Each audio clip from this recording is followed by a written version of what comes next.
ಲೋಕಸಭಾ ಚುನಾವಣೆಗಾಗಿ ಬಿಜೆಪಿಯಲ್ಲಿ ಹೆಚ್ಚಾಯಿತು ಟಿಕೆಟ್ ಫೈಟ್. ವಿಜಯಪುರ ಲೋಕಸಭಾ ಕ್ಷೇತ್ರದ ಬಿಜೆಪಿ ಟಿಕೆಟ್ಗೆ ಭಾರಿ ಪೈಪೋಟಿ ಶುರುವಾಗ್ತಾ ಇದೆ.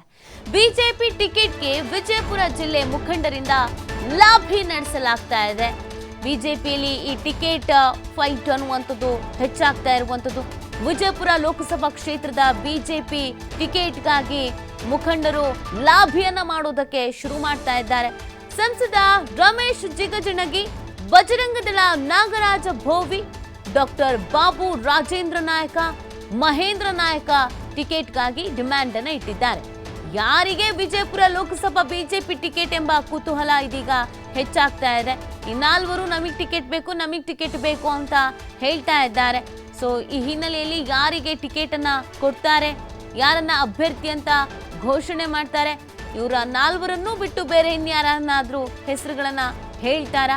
ಹೈಕಮಾಂಡ್ನ ನಿಲುವು ಏನಾಗಿದೆ, ರಾಜನಾಯಕರ ನಿಲುವೇನಾಗಿದೆ, ಇದೆಲ್ಲವೂ ಕೂಡ ಈಗ ಕುತೂಹಲಕ್ಕೆ ಕಾರಣವಾಗ್ತಾ ಇದೆ. ಸಂಸದ ರಮೇಶ್ ಜಿಗಜಿಣಗಿ, ಬಜರಂಗದಳ ನಾಗರಾಜ ಭೋವಿ ಇಬ್ಬರು ಕೂಡ ಬಿಜೆಪಿ ಜೊತೆಗೆ ಉತ್ತಮ ನಂಟನ್ನ ಇಟ್ಟುಕೊಂಡಿರೋರೆ, ಬಹಳ ವರ್ಷಗಳಿಂದ ಕಾಣಿಸ್ಕೊಳ್ತಾ ಇದ್ದಾರೆ. ಸೊ ಹೀಗಿರ್ಬೇಕಾದ್ರೆ ಈ ಬಾರಿಯೂ ನಮಗೆ ಟಿಕೆಟ್ ಸಿಗಬೇಕು ಅನ್ನುವಂಥ ನಿರೀಕ್ಷೆನ ಇಟ್ಕೊಂಡಿದ್ದಾರೆ. ಡಾಕ್ಟರ್ ಬಾಬು ರಾಜೇಂದ್ರ ನಾಯಕ, ಮಹೇಂದ್ರ ನಾಯಕ ಇವರು ಕೂಡ ಟಿಕೆಟ್ ನಮಗೆ ಬೇಕು ಅಂತ ಹೇಳ್ತಾ ಇದ್ದಾರೆ. ಕ್ಷೇತ್ರದಲ್ಲಿ ಓಡಾಡ್ತಾ ಇದ್ದಾರೆ, ಜನರ ಮನಸ್ಸನ್ನ ಗೆಲ್ಲೋದಕ್ಕೆ ಸೆಳೆಯೋದಕ್ಕೆ ಪ್ರಯತ್ನವನ್ನ ಪಡ್ತಾ ಇದ್ದಾರೆ. ಬಟ್ ಬಿಜೆಪಿ ನಾಯಕರ ನಿಲುವೇನು, ಹೈಕಮಾಂಡ್ನ ನಾಯಕರುಗಳು ಏನು ಹೇಳ್ತಾರೆ ಮತ್ತು ರಾಜ್ಯದ ನಾಯಕರುಗಳು ಇವರ ಹೆಸರುಗಳಲ್ಲಿ ಯಾರ ಹೆಸರನ್ನ ಫೈನಲ್ ಮಾಡ್ತಾರೆ, ಒಂದು ವೇಳೆ ಇವರಲ್ಲಿ ಒಬ್ಬರ ಹೆಸರನ್ನ ಫೈನಲ್ ಮಾಡಿದ್ರೆ ಯಾವ ಥರ ಅಸಮಾಧಾನ ಭುಗಿಲೇಳುವಂಥ ಸಾಧ್ಯತೆ ಇದೆ, ಅದನ್ನು ಹೇಗೆ ಬ್ಯಾಲೆನ್ಸ್ ಮಾಡ್ತಾರೆ, ಇದೆಲ್ಲವೂ ಕೂಡ ಈಗ ಸಾಕಷ್ಟು ಕುತೂಹಲಕ್ಕೆ ಕಾರಣವಾಗ್ತಾ ಇದೆ.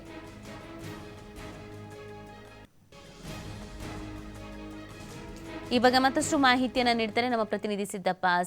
ಇದೀಗ ಟಿಕೆಟ್ಗಾಗಿ 4-5 ಜನರ ಹೆಸರು ಕೇಳಿ ಬರ್ತಾ ಇದೆ. ಬಟ್ ಇಲ್ಲಿ ವಿಚಾರ ಏನು ಅಂತ ಅಂದರೆ, ಹೈಕಮಾಂಡ್ ಡಿಸಿಷನ್ ಫೈನಲ್ ಆಗಿರುತ್ತೆ. ಹೈಕಮಾಂಡ್ ನಾಯಕರ ಲೆಕ್ಕಾಚಾರ ಏನಿದೆ, ರಾಜನಾಯಕರ ಲೆಕ್ಕಾಚಾರ ಏನಿದೆ, ಯಾರಿಗೆ ಟಿಕೆಟ್ ಸಿಗಬಹುದು ಅನ್ನುವಂಥ ಲೆಕ್ಕಾಚಾರ ಕ್ಷೇತ್ರದಲ್ಲಿದೆ.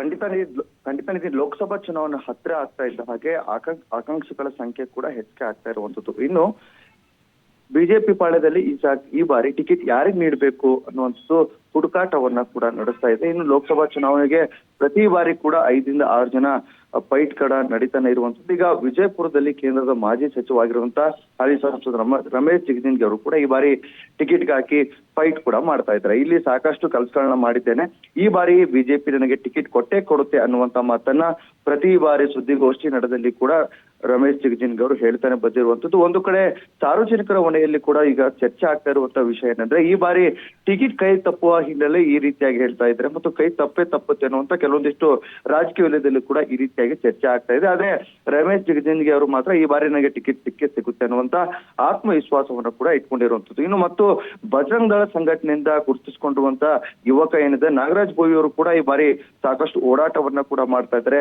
ಮನೆಗಳಿಗೆ ಭೇಟಿ ನೀಡಿ ಮೋದಿ ಅನ್ನುವಂತ ಟ್ರಂಪ್ ಕಾರ್ಡ್ ನ ಇಟ್ಕೊಂಡು ಈ ಬಾರಿ ನನಗೆ ಟಿಕೆಟ್ ಸಿಗುತ್ತೆ ಅನ್ನುವಂತ ಮಾತನ್ನ ಕೂಡ ಹೇಳ್ತಾ ಇರುವಂತದ್ದು. ಮತ್ತು ಇನ್ನು ರಾಜಕೀಯ ವಲಯವನ್ನೊಂದು ಕಡೆ ನೋಡೋದಾದ್ರೆ, ಇನ್ನು ವೈದ್ಯಕೀಯ ವಲಯದಲ್ಲಿ ಡಾಕ್ಟರ್ ಬಾಬು ರಾಜೇಂದ್ರ ನಾಯಕ್ ಇವರು ಸಹ ಸಾಕಷ್ಟು ಬಾರಿ ವೈದ್ಯಕೀಯಲ್ಲಿ ಗುರುತಿಸಿಕೊಂಡು ಪ್ರತಿ ಮನೆಗಳಿಗೆ ಭೇಟಿ ನೀಡಿ ಮೋದಿ ಅವರ ಕೆಲಸಗಳಾಗಿರ್ಬೋದು ಮತ್ತು ಮುಂಬರುವ ದಿನಗಳಲ್ಲಿ ತಾವು ಲೋಕಸಭಾ ಚುನಾವಣೆಯಲ್ಲಿ ಗೆದ್ದು ಬಂದ್ರೆ ತಾವು ಏನೆಲ್ಲ ಕೆಲಸಗಳನ್ನ ಮಾಡ್ತೀವಿ, ಏನೆಲ್ಲ ಮಾಡಬಹುದು ಅನ್ನುವ ನಿಲುವನ್ನ ಇಟ್ಟುಕೊಂಡು ಅವರು ಸಹ ಈ ಬಾರಿ ಟಿಕೆಟ್ಗೆ ಫೈಟ್ ಅನ್ನ ಕೂಡ ನಡೆಸ್ತಾ ಇದ್ದಾರೆ. ಇನ್ನು ಪೊಲೀಸ್ ಅಧಿಕಾರಿಯಾಗಿ ಕರ್ತವ್ಯವನ್ನ ಹೊರಬಂದು ಒಂದು ಜನಕ್ಕೆ ಮಾದರಿ ಆಗ್ಬೇಕು, ಜನರಿಗೆ ಲೋಕಸಭಾ ಚುನಾವಣೆಯಲ್ಲಿ ಗೆದ್ದು ಜನರಿಗೆ ತನ್ನದೇ ಆದಂತ ಸೇವೆಯನ್ನ ಸಲ್ಲಿಸಬೇಕು ಅನ್ನುವ ನಿಟ್ಟಿನಲ್ಲಿ ಈ ಬಾರಿ ಮಹೇಂದ್ರ ನಾಯಕ್ ಏನಿದ್ದಾರೆ ಅವರು ಕೂಡ ಲೋಕಸಭಾ ಚುನಾವಣೆ ಟಿಕೆಟ್ಗೆ ಆಕಾಂಕ್ಷಿ ಆಗಿರುವಂತದ್ದು.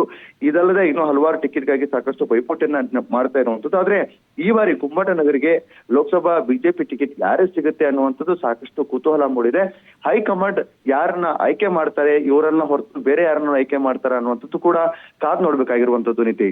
ಓಕೆ, ಧನ್ಯವಾದ ಸಿದ್ದಪ್ಪ ತಮ್ಮೆಲ್ಲ ಡೀಟೇಲ್ಸ್ಗಾಗಿ.